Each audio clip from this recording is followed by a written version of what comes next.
What is up, everybody? Corey used Bloody History. Sorry, took a couple days off there.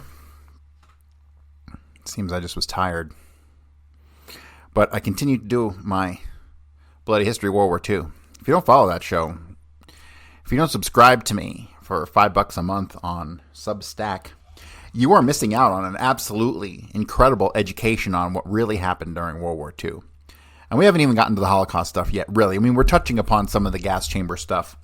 But really, the stuff I'm more interested in on that show is the stuff about the progression of Adolf Hitler over, 20 years. From a period of the early 20s to the mid-20s when he wrote Mein Kampf, to the late 20s when he got into government, till 1933 when he took over the government. Then, once in power, his development to National Socialism over the 6-year period before the war started. Really, it's unprecedented what he did. It's absolutely amazing. The creation of the Autobahn, which not only rebuilt the economy of Germany during the war, it served as an absolutely invaluable set of, lifelines for military equipment. Even guys like Rommel thought that Hitler was just an absolute genius. And he was in many ways, but he was short-sighted, And this is the kind of stuff that we talk about on Bloody History World War II. Because Hitler was really short-sighted. In as far as, not listening to his men, entering into battles where he was told time and time again he couldn't win. That's the thing about World War II that fascinates me. Where did Hitler go off the rails? So, today, what we're going to do is we're going to talk about testimony of Bernard Weissman, the man responsible for the Welcome Mr. Kennedy advertisement that was seen in Dallas on November 22nd, 1963. Testimony of Bernard William Weissman, accompanied by Thomas A. Flannery, Esquire. Members present, Chief Justice Warren, Representative Ford, and Mr. Dulles.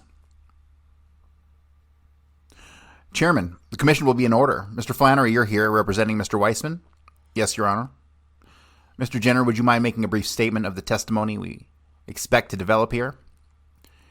Yes, Mr. Chief Justice.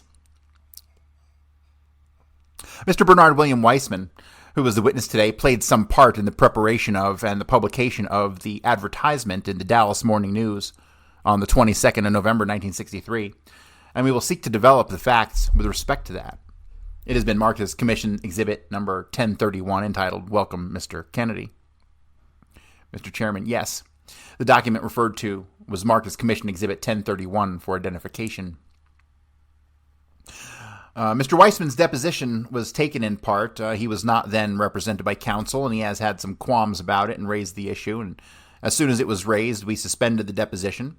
He appears this morning with Mr. Flannery and his counsel. Mr. Flannery, would you be good enough to state your full name? Thomas A. Flannery. And the chairman then said, "Are you a practitioner in Washington?" "Yes, Your Honor. I'm a partner in the firm of Hamilton and Hamilton." "Mr. Weissman, will you raise your right hand and be sworn in?" And they swear him in. "Will you be seated?" Mr. General will question. So Mr. Jenner will be presenting all the questions here. Mr. Weissman will be answering. "Your full name is Bernard William Weissman." "That's right. And you now reside in New York City, do you not?" "Mount Vernon, New York." "Would you give your address?" 439 South Columbus, Mount Vernon, New York." "Were you born November 1st, 1937? "That's right." "You're almost 27 years old." "Yes, sir." "All right. I would like some vital statistics, if I may. Mr. Weissman, are you presently employed?" "Yes, sir." "And where are you presently employed?" Carpet Corp of America, 655 Clinton Avenue in Newark, New Jersey." "I see.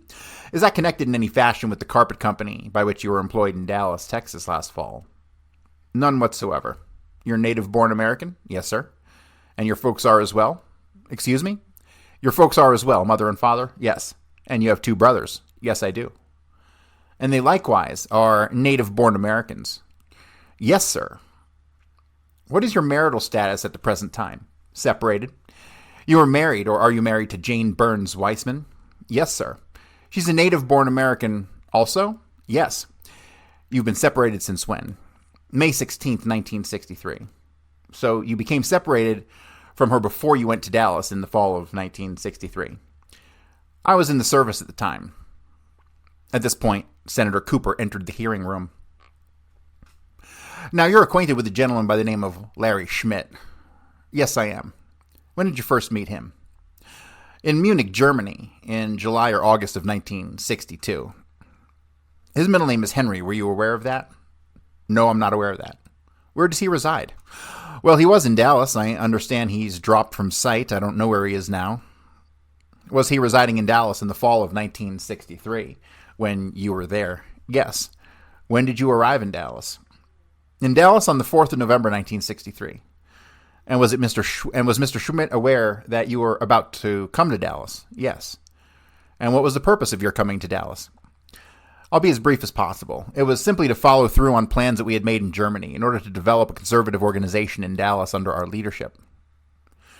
Did that conservative organization or your purpose in going to Dallas as well have any business context in addition to politics? I'd say 50% of the purpose was business and the other 50% politics. We figured that only rich men can indulge full-time in politics, so first we had to make some money before we could devote ourselves to the political end completely. In a short compass, would you tell the commission your background up to the time that you entered military service and give us the date of the entry of military service?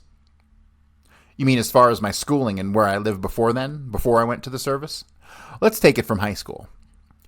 Well, I graduated from Edison Technical High School in Mount Vernon in June of '56 and went to work for the Nuclear Development Corporation as an experimental machinist in July of that year and left them in August of '57. Jim, let's pull everything on the Nuclear Development Corporation as of 1956. I then went on the road with my brother Joe and his wife, working as demonstrators or pitchmen, you might say, in department stores, selling some patent medicines and the like.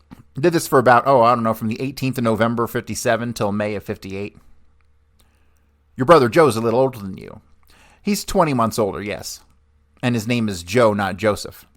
Joseph. Then let's see, I went to work for American Schools of Music, which my brother founded in Jersey. Which brother? My brother Joe, in New Jersey, and I stayed with him as his sales manager for a little over a year. Then I went to work for Encyclopedia Americana, Harvard Classics Division, as a district sales manager.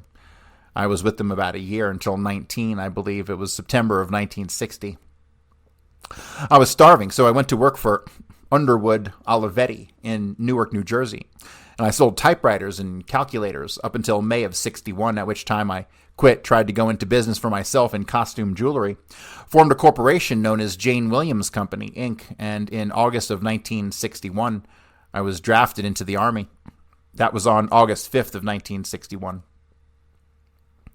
You were honorably discharged from the Army in August of 63. August 5th, yes, sir. What has been your father's occupation? Well, for about 20 years, he was plant superintendent for University Loudspeakers in White Plains, New York. They moved to someplace out west. He quit and went back to work with Local 3 in New York City, IBW. Your father's name is Harry. Harry Weissman, yes, sir. Do you reside with him now at 439 South Columbus? Yes.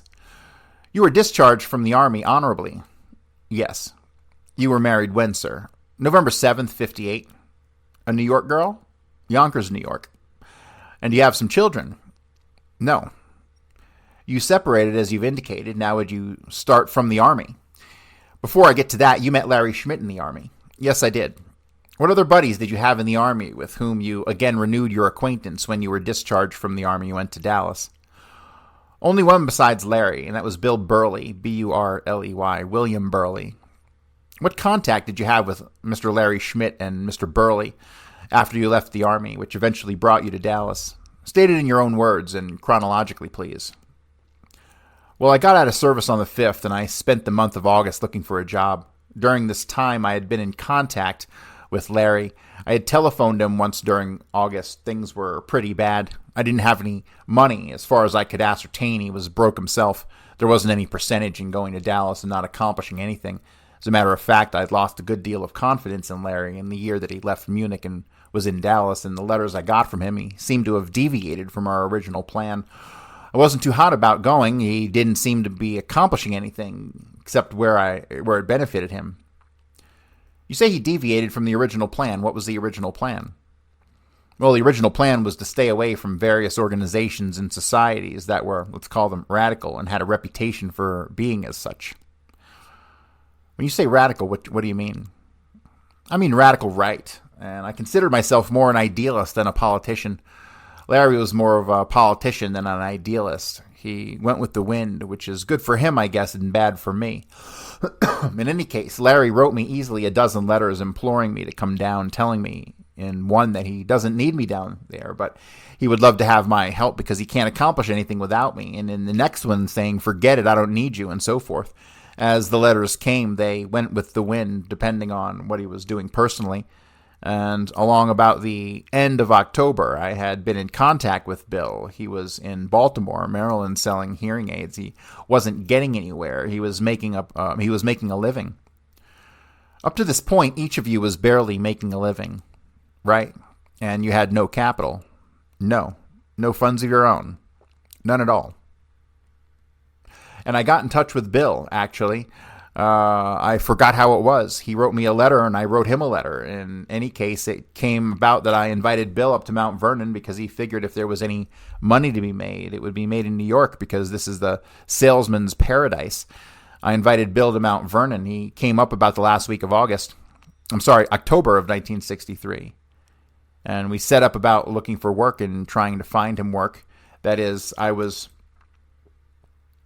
working for the Encyclopedia Britannica Great Books Division as a district manager in Westchester County.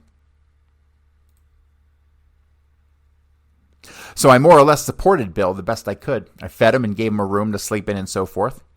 In the meantime, Larry had, up to a point, hadn't accomplished anything in the way that we could use gainfully or to our purpose in Dallas. So there's really no reason to go down there up until about, I guess, the 26th or 28th of October. Excuse me? Why were you thinking of Dallas at that time?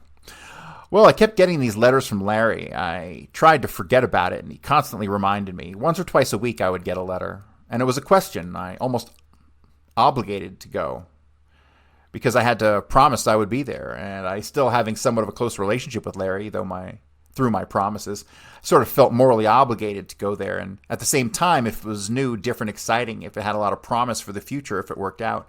So Adlai Stevenson was down there in the latter part of October. In parentheses, it says at this point, Representative Boggs entered the hearing room.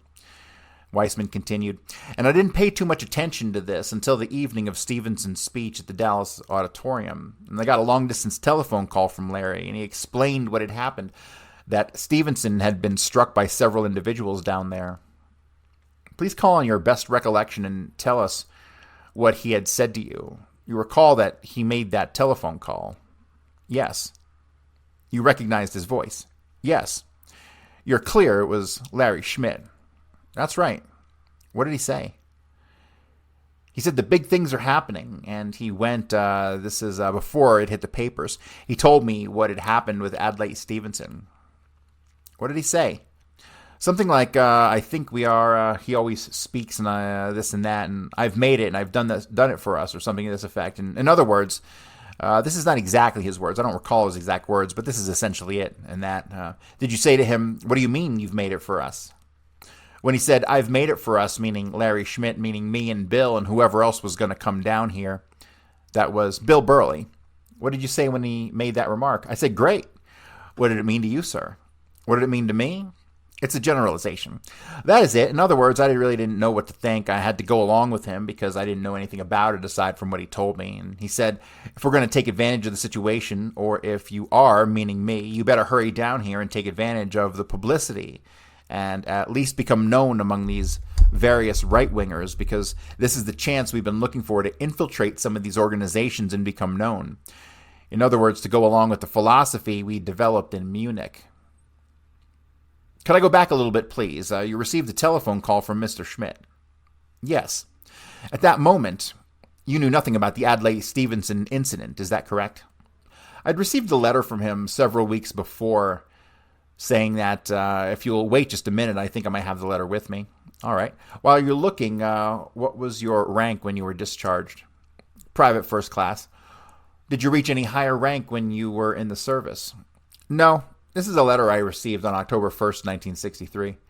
For purposes of identification, we'll mark this as Commission's Exhibit number 1033. The document referred to was marked Commission's Exhibit number 1033 for identification. May I approach the witness, Mr. Chief Justice? Yes, go right ahead. That is marked only for identification for the moment. The record will reflect it is a 3-page letter. Thank you. Marked Commission's Exhibit 1033. Is that not correct? Yes, it's correct. Mr. Jenner then asks, are you looking at the envelope in which the letter was enclosed when you received it? That is correct. And he states in the last paragraph of his letter in a postscript, quote, my brother has begun working on as an aide to General Walker. He's being paid full time, etc. Watch your newspaper for news of huge demonstrations here in Dallas on October 3rd and 4th in connection with UN Day and Adlai Stevenson's speech here. Plans already made, strategy being carried out. This was the only advance notice I had of this, and I didn't give it too much thought because he said many things like it before, just to build something up, and nothing ever came of it. Is that document signed? No, it is not. Does it bear a type signature? Yes. Did you have occasion to speak with Mr. Schmidt respecting the contents of that letter at any time subsequent to your receiving it? I don't recall. Did you ever talk with him about having received that particular letter that he acknowledged having sent to you? Yes, as a matter of fact, I was pretty worried about his brother becoming involved with General Walker, and I thought it might give us a black eye. And what did you do? Call Mr. Schmidt or talk with him about the subject? I don't remember if I spoke with him or if I wrote to him in a letter. I don't recall. But you had occasion to confirm the fact that the letter, now identified as Commission's Exhibit 1033, was written by Mr. Schmidt and mailed to you in an envelope, which we'll mark as Commission's Exhibit 1033A. Did you hear my question? Repeat it, please. The question, as recorded, was read by the reporter. Yes. So that when you had your telephone conversation, which you were in the course of relating with Mr. Schmidt, you were aware that when he made the exclamation which you have described of that to which he was then referring, that is, the Stevenson incident. Yes. Was there anything else in Mr. Schmidt's letter that disturbed you? I received so many. Would it be permissible to, Mr. Jenner, would it be permissible to read this letter into the record? My trouble is Mr. Weissman and Mr. Flannery. I haven't seen the letter. Mr. Chief Justice? The chairman then says, I suppose Mr. Jenner could see the letter for a moment, couldn't he? Definitely, yes, sir. Mr. Flannery, would you be good enough to pass it up? At this point, Representative Ford withdrew from the hearing room. You see, up to the point of that letter, excuse me. Mr. Chief Justice, it's quite apparent to me from glancing through the letter that this is a letter that we, in connection with Mr. Weissman's testimony, that we would like to offer into evidence in due course. And with that in mind, Mr. Weissman, it will not be necessary for you to read paragraphs from the letter, unless in the course of your testimony you feel it will round out your testimony and serve to refresh your recollection as to events you might wish to relate. I would like to take a look at it now. At this point, Representative Ford re-entered the room. Jenner says, ready? Weissman says, yes. Mr. Reporter, would you be good enough to read, let us say, the last question and answer of the witness? Jenner then says, the point I was making, Mr. Weissman, was that when you received the telephone call about which you were testifying, in which Mr. Schmidt exclaimed, I have made it for us, or words to that effect, you were then aware of that to which he was referring, at least in general? Yes. So that was the reason why you didn't ask him to elaborate upon what he meant by, I've made it for us. Right, that is right. And that was the fact that he, as you understood it, am I correct in saying, had something to do with the organization of the picketing or other demonstrations at the time that Mr. Stevenson made his visit to Dallas? Well, at the time, I was almost, Larry led me to believe that he had organized the whole thing. And it transpired when I got to Dallas that I found out he had led a group of 11 University of Dallas students in quiet picketing near the entrance of the auditorium and didn't engage in any physical violence of any sort. But up to the time that you arrived in Dallas, you were under the impression that he had a more extensive part Weissman then said, this is what he led me to believe. In other words, he wanted to get me to Dallas in the worst way. And he wanted to look like he was on the hot seat and he would be there unless I came down to help him. In other words, he is throwing my obligation at me and trying to convince me in various ways, as I mentioned, to come down there so we can get moving on what we had planned in Munich. Did you receive a letter from him dated October 29th, 1963, a copy of which I have marked as Commission's Exhibit 1032, and I tender to you? You may have the original among your papers. Yes, I did receive this letter from Larry about the 29th of October. Gentlemen of the Commission, this letter is dated as the witnesses stated, and it is addressed to dear Bernie and Bill, and I assume Bill is Bill Burley. He was then staying with you in New York. Right. And it is signed Larry. By the way, do you have the original of this letter with you? I don't think so. Let me see. No, as a matter of fact, I believe the situation was when I gave the letter to the FBI, they asked me if I needed it back right away, and I said no, I didn't see any value in it, frankly. And then I spoke with Mr. Reedy, the agent who had conducted the investigation at the FBI headquarters in New York, and he said, do you want the letter? And I said, I don't particularly need it, and I don't recall if I ever got it back.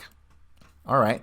But the document, which has been marked with an exhibit number, is a true and correct copy of the letter you received from Larry Schmidt? It seems to be yes, sir. Now, in that letter, there is a reference to CUSA in capital letters. What is CUSA? What was its genesis? Well, CUSA and the letters stand for Conservatism USA, for a lack of a better name. Larry had originally founded this himself. As far as I know, he had originally founded this himself in Munich sometime in 1961. You mean it as a concept? I don't know if it was his, but I was led to believe the concept was his. And when I became associated with him almost a year after, he had started to develop this organization. And while you were still in the Army? While I was still in the Army, right. What was your rank in the Army? Private first class. That's when you completed your service? Yes, at the time I was a private first class also. How long were you in the Army? 2 years.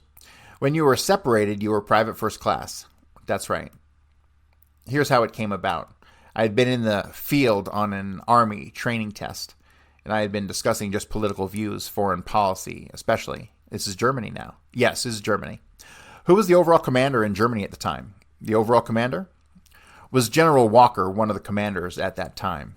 No, he'd been removed at the time. In any case, he would have been about 60 or 70 miles. He was based in Landshut, Germany. In any case, I was on this Army training test with my company, MP Company, and I was talking to the company clerk. He had a book. We just got onto a discussion of politics just generally, and I expounded some views on foreign policy and where I agreed or disagreed, and I went into some great detail. And he said, gee, if I didn't know better, I would say it's Larry speaking. And I said, what do you mean? And he went into the CUSA organization. He was at that time a partner in CUSA. It was a setup as a business. What does CUSA mean? Conservatism USA. And what was Mr. Schmidt's rank? He was a specialist fourth class, SP4, and he was in charge of public relations for Armed Forces recreation centers. How old a man is he? Larry's 26 or 27. About the same age as you, yes. And Mr. Burley? 29 now, I believe. A little older, about 2 years older than you and Mr. Schmidt. In there, a year and a half, 2 years, yeah. Excuse me, what was his rank? Corporal. At that time, I met Bill. He was a private first class. In fact, Bill Burley didn't really get involved in this until, I would say, 2 or 3 months before we left Germany. We left there about the same time. We were discharged about the same time. And anyway, I was talking to the company clerk, Norman Baker, who was a partner in CUSA. I didn't know this at the time, but he just said he wanted to introduce me to somebody. What was the rank of the company clerk? At that time, I think he was only a corporal company clerk in the Army, and he introduced me to Larry several weeks after we'd returned from the field. They tried to pull a big snow job, saying public relations and so on and so forth, just to sort of impress me. And they did. They worked very well, and in any case, I became involved in it. I don't recollect the step-by-step involvement, just that I jumped in with both feet because I liked the idea. This was Conservatism USA, and it consisted of an idea that at this particular time. Right. And associated with that idea were these people, Larry Schmidt, yourself, and Burley. At that time, I don't think so. But he did become later. And the company clerk, what was his name? That was Norman Baker. and yourself. What was that, 5? Were there any others?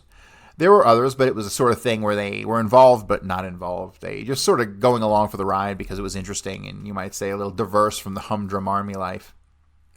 Was CUSA ever organized formally in the sense of corporate organization or drafting of partnership papers or under the assumed name act in Texas? In Texas, no. I take it was organized. Yes, it was. As a corporation or partnership? As a partnership. In what state? In Munich, Germany. I see. And that was a sort of declaration among you. It was a written declaration, yes.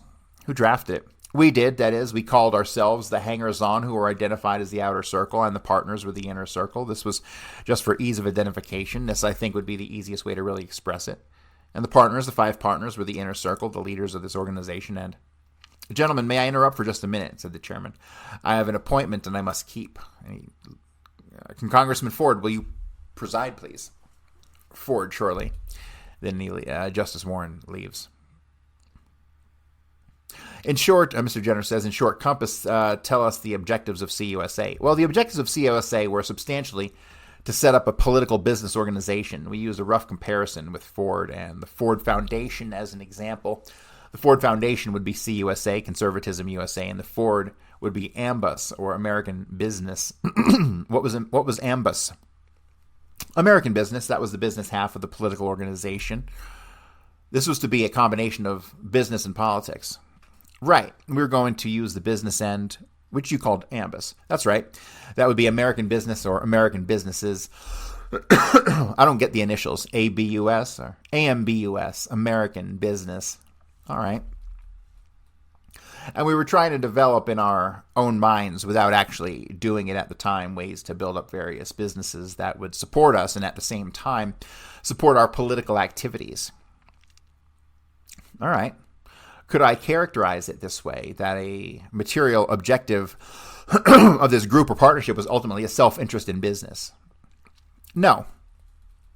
Coupled with a political arm, which was to aid or assist in the business, which was to feed the other. The business arm was to be developed mainly to feed the political arm. At this point, Representative Ford withdrew from the hearing room. Weissman continued, we were mainly interested in the political end, at least this is my feeling on it, mainly interested in the political end, and the business end, well, of course, we hoped it would succeed in my mind was merely to support us politically. And then Ford returns. All right, now, as of this moment, Mr. Weissman, there were only 5 of you. There were no others who were part of the combination business political group. We left out one man, one of the original men. His name was James Mosley, Moseley. Was he a GI with you? No, he was an American civilian. His father was a major in the Army, and he was an acquaintance of yours. Yes. Prior to this time? Not prior to this time. I met him when I went into the organization. I see. Was he an acquaintance of Mr. Schmidt's? Yes. How did he get in, is what I'm getting at. How did he get into this little group here? They all hung around the same bar. What bar was that? The Gastät Lucullus. How far was that bar from where Hitler used to gather? It was a couple of miles, I think. Is it a bar in Munich? Yeah, it's a GI guest house. This man you've now mentioned, Mosley, was a civilian in Germany? He was a civilian, yes. How did he come to be in Munich? His father was stationed there. But he was also employed by Rambler. He was selling Ramblers. What is Mr. Mosley's hometown? Yes. What is Mr. Mosley's hometown? I believe it's New York. I'm not sure. How old a man is he? He's a pretty young fellow. He's about 21. Now, have you named all of you who were the nucleus of this group? To my recollection, yes. Had you finished your statement as to the general statement as to the purpose of this organization, which consisted of the 2 arms? Not completely. I think what might actually bear directly is that we had planned while in Munich that in order to accomplish our goals to try to do it from scratch would be almost impossible because it would be years before we could even get the funds to develop a powerful organization.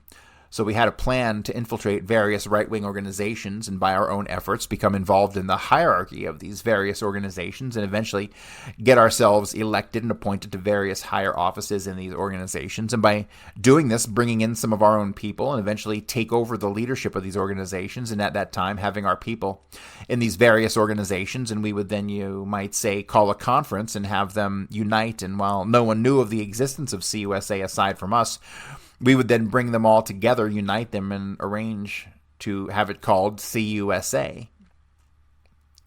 Okay, so I need you guys to go back and listen to that paragraph and tell me that's not what the fucking CIA does all day long. So you got 5 guys who are all in the army, all stationed in Germany, who form an organization in Munich. And one of their other contacts is a guy who's a civilian, who's a little bit younger guy, whose father is stationed there. This reeks of CIA all day long. The average Joe Schmo never starts or joins organizations like this unless they're kind of roped into it. Really. How many fucking right-wing organizations have you joined? 0, right? Same thing for everybody. Stuff that only exists in a fucking bad movie plot. All right, so Jenner says, you never accomplished this, did you? Almost. Here's how far we did get. Larry, and this was according to his plan, the first organization we planned to infiltrate was the NIC, National Indignation Convention, headed by Frank McGee in Dallas. About a week or so after Larry got to Dallas, he got himself a job with the NIC as one of the very few paid men. This didn't last long because a few weeks after that, NIC went under. And we also had, in other words, we'd planned to use these organizations as vehicles to accomplish, keep going on with the details of your infiltration. All right, we'd planned to infiltrate these various right-wing organizations. You mentioned one. The NIC, the Young Americans for Freedom, we succeeded there. What organization is that? The Young Americans for Freedom? This was an organization essentially of conservative youths, college students. And if I recall, I think the most they ever accomplished was running around burning baskets from Yugoslavia. Where was it based? This is Southwest, headquarters in Dallas. And the earlier organization, the organization you mentioned, NIC, where was that based? That was in Dallas also. All right, what's the next one? We'd also discussed getting some people in with General Walker, getting some people into the John Birch Society. Stick with General Walker for a moment. To what extent were you able to infiltrate, as you call it, General Walker's group? Well, this was rather a fiasco. Larry's brother, as I mentioned in the letter, Larry's brother went to work for General Walker. What was his name? I don't know his first name, but Larry led me to believe his brother was some guy. His brother's about 29, and the only thing I ever heard from Larry about his brother was good. And when he mentioned that his brother had joined the Walker organization, I figured this is another step in the right direction. In other words, he was solidifying his argument as to why I should come to Dallas. And this is what he told you. Right. So when I got to Dallas, I found that Larry's brother drank too much, and he had, well, I considered him a moron. He didn't have any sense at all. He was very happy with a $35 a week in a room and board that General Walker was giving him as his chauffeur and general aide. And so I tossed that out the window, that we would never get into the Walker organization this way.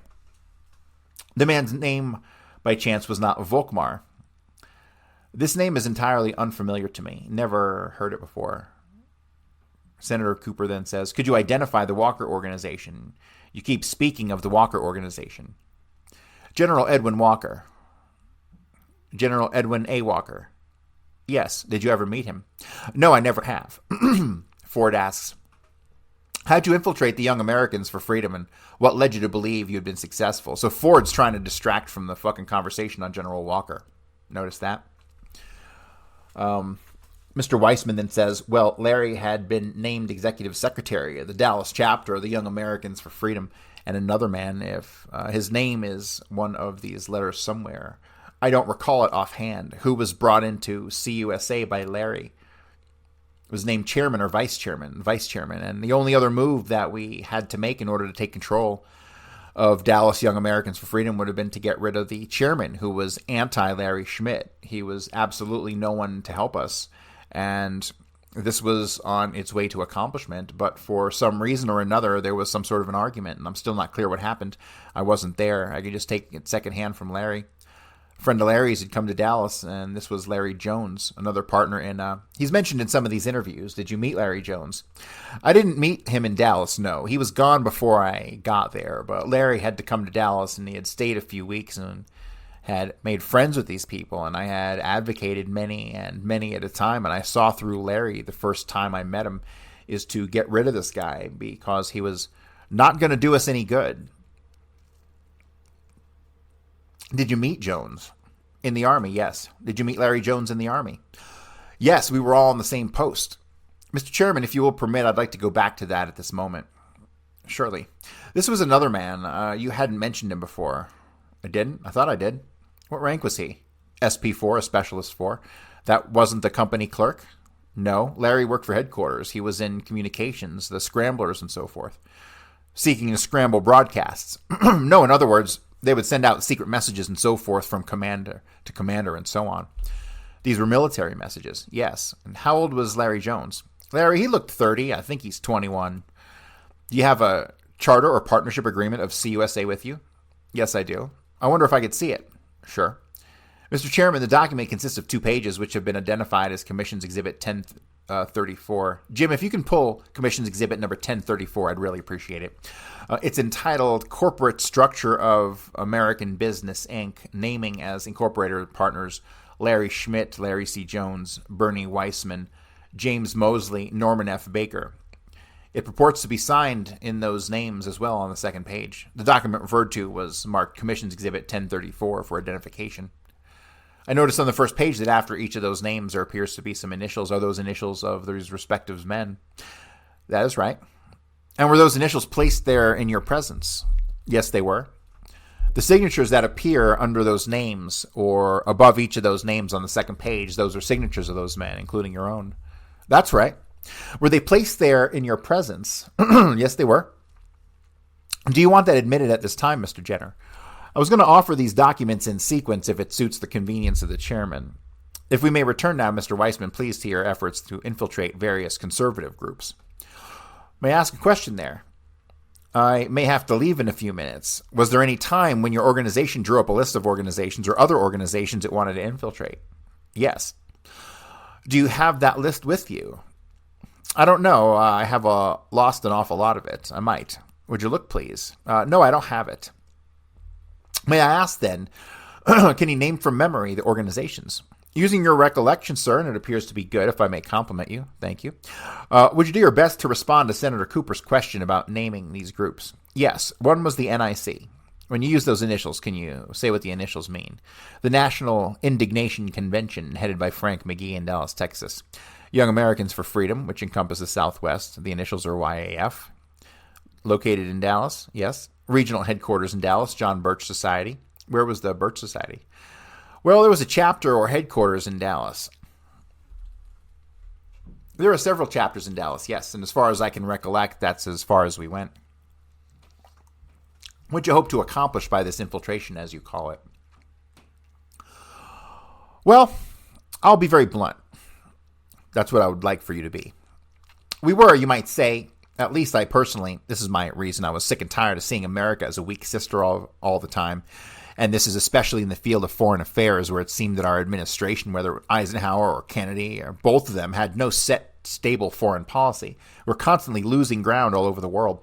We're going to conference tables with everything to lose and nothing to gain, and coming away by losing. And we hoped by developing a powerful political organization, we could exert some influence on the government and eventually put, you might say, our man in the White House in order to obtain a stable policy. Because we felt the communists were gaining ground all over the place. We were doing nothing but losing. Did you have a candidate for the presidency? Excuse me? Did you have a candidate? You said your man. I wouldn't say we had a candidate. We had looked to Barry Goldwater as personifying Mr. Conservative, and we had stated in writing, though, that we would support him for the presidency, but we were not obligated to support him or any other individual. Are you still in this business? No. What are you doing now? I'm a salesman. I sell carpets. You've given up this goal? Well, if I had money I didn't know what to do with, I would get back into it, only I wouldn't do it myself because I found that in order to accomplish these aims I mentioned before, I consider myself an idealist.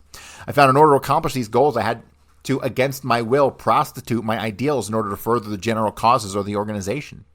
What ideals did you find you had to prostitute? Well, I personally didn't want to associate with the John Birch Society. You did not want to? No, I did not. Why didn't you?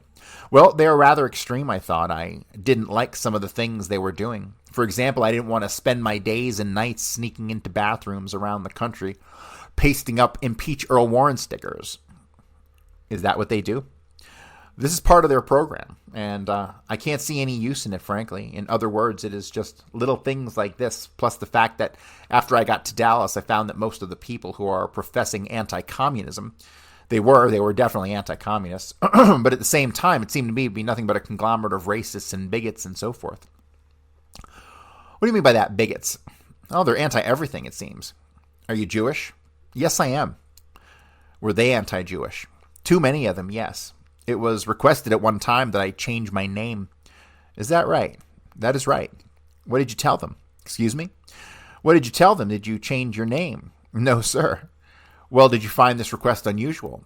Yes, I did, as a matter of fact. I got pretty mad. When you were in Germany, did you find out sometimes, particularly in Munich, as long as you opened this line of replies, that some of the Nazi-alleged anti-communism was also associated with their racist policies? In what vein are you using Nazi? Well, of course, you know they exterminated quite a few members of your religion in Germany. Yes, that is a fact, is it not? Yes, it is. I'm using Nazi in the normal term of the state dictatorship with all that it implies. I'm sure you've worked on foreign policy, but you understand what I mean. I think you're giving me a little too much credit, but I think I can answer your question. I would like for you to. At no time did I, and to my knowledge in Germany, did we consider ourselves fascists or Nazis. As a matter of fact, in my every conversation and everything I had written, I didn't ask you whether you had considered yourself a fascist. Or any of my associates, sir. Or any of your associates. I asked you if in your study of events in Germany, having been stationed there, that you didn't soon associate, or that you didn't see some association in your mind of the alleged so-called extreme right with Nazism. No, in fact, I never thought of the extremists as super patriots. I never really defined the term fascist or Nazi in my own mind. Of course, you realize that members of your religion in Germany were described as traitors and treasonable and communists. And as I presume that on the other side of the coin, those making the accusation classified themselves as super patriots. This is quite true, but you're getting into a field right now that at the time, were you surprised when you discovered this anti-Jewish feeling? You must have been somewhat, shall I say, disappointed when one of your associates asked you to change your name. I would think that was right insulting. It was downright insulting, as a matter of fact. No, I wasn't surprised. Now, did you have something in, this is Alan Dulles speaking now. Did you have something on in your letter? I noticed you looking through that letter a minute ago. I thought maybe you had something on this very point in your letter. Yes, I received a letter from Larry while I was in Germany. Is this another document to which no reference has been made? I'm not sure whether this is the one I want to read from, but this letter is an answer that I wrote Larry. Excuse me, sir, I want to put an exhibit number on that. This will be exhibit number 1035. The document referred to was marked Commission Exhibit 1035 for identification. I'd like to a moment pursue this for a bit. This gentleman is telling us something that I think is very significant. You have a letter here about changing your name. This was my answer. I would like to read it, just one paragraph. Who was it addressed to? This is to Larry Schmidt. Did he ask you to change your name? Yes. He was your associate. He didn't ask me directly. He had written a letter to Larry Jones, and Larry Jones gave me the letter. Where was Larry Jones at this time? In Germany. You're now reading from Commission's Exhibit number 1035. This is dated Munich, Germany, January 7th, 1963. At this point, Senator Cooper withdrew from the hearing room. Whom is it addressed to? Larry Schmidt. And I take it's your letter to Larry Schmidt. Yes, it is. Did you dispatch the letter? Yes, I did. And is that a true and correct copy of the original that you did dispatch to Larry Schmidt? Erasures and all? Yes, sir. And did you become aware of the fact subsequently to your mailing that letter that he did receive it? Yes. And you had it on occasion to discuss it with him? He sent me a letter, and he responded. Yes, he did. All right. Do you have his response? I don't know. I have his response. I don't know if I have it with me. Let's first have what he said. All right. And so, I think I'm going to call it there for today. We got a couple lengthy paragraphs, and we're only on page 16 of 49, so we'll be on this for 2 more days at least. So, thank you for tuning in, everybody. I hope everybody's tuning in to Bloody History World War II.